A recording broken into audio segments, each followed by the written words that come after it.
الحمد للہ الذی بدیع السماوات والارض وشکر للہ الذی جعل الشمس ضیاء والقمر نورا احمد محمد مصطفیٰ خیر الورا نور الہدى فخر الرسل والانبیاء صدیقہ اہل الصفا فاروقہ ذو الاجتباء عثمانہ عین الحیاء المرتضی بحر الکرم زہراء بدعۃ نورہ اما بعد فاعوذ باللہ من الشیطان الرجیم بسم اللہ الرحمن الرحیم یسبح للہ ما فی السماوات وما فی الارض الملک القدوس العزیز الحکیم۔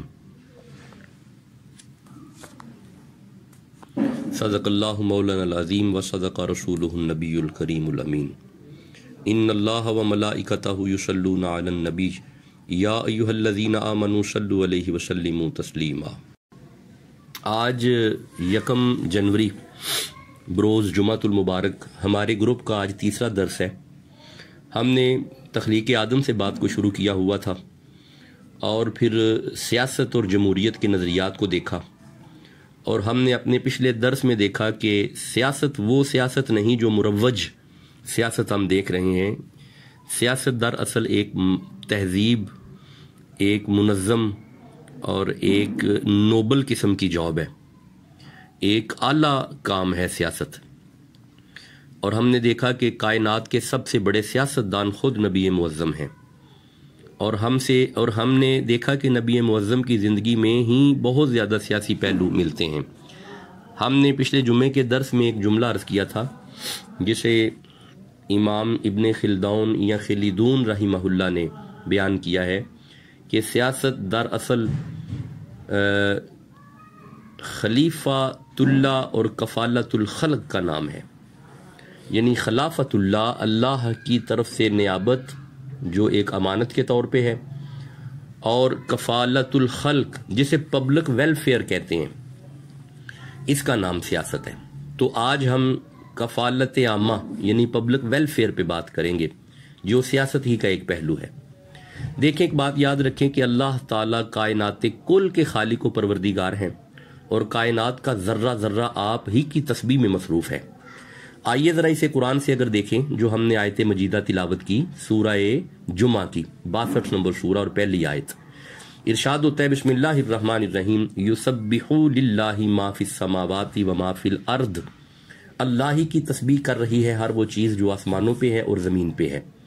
الملک القدوس العزیز الحکیم، کیونکہ کائنات کا بادشاہ قدوس، عزیز اور حکیم صرف اللہ ہی ہے۔ دیکھیں اس آیت میں لفظ ما ذوی العقول اور غیر ذوی العقول دونوں کے لیے آتا ہے، یعنی ہر جان اور بے جان شے اسی ہی کی یاد میں مشغول ہے۔ اسی سلسلہ تسبیح خداوندی کو جاری رکھنے والا انتظام جو حبوط آدم کی شکل میں سامنے آتا ہے، اللہ سورہ بقر میں فرماتے ہیں قُلْ نَهْبِطُ مِنْهَا جَمِيعًا فَإِمَّا يَأْتِيَنَّكُم مِّنِّي هُدًى فَمَن تَبِعَ هُدَايَ فَلَا خَوْفٌ عَلَيْهِمْ وَلَا هُمْ يَحْزَنُونَ۔ تو یعنی پہلے دن سے ہدایت صلب آدم علیہ السلام سے آنے والی اقوام کو پہنچتی رہے گی، کیونکہ ہدایت پر رکھنا یہ اللہ ہی کا ذمہ ہے، اور اللہ نے اسے اپنے دست قدرت میں رکھا ہے۔ یہ بھی بات قرآن حکیم میں ہے۔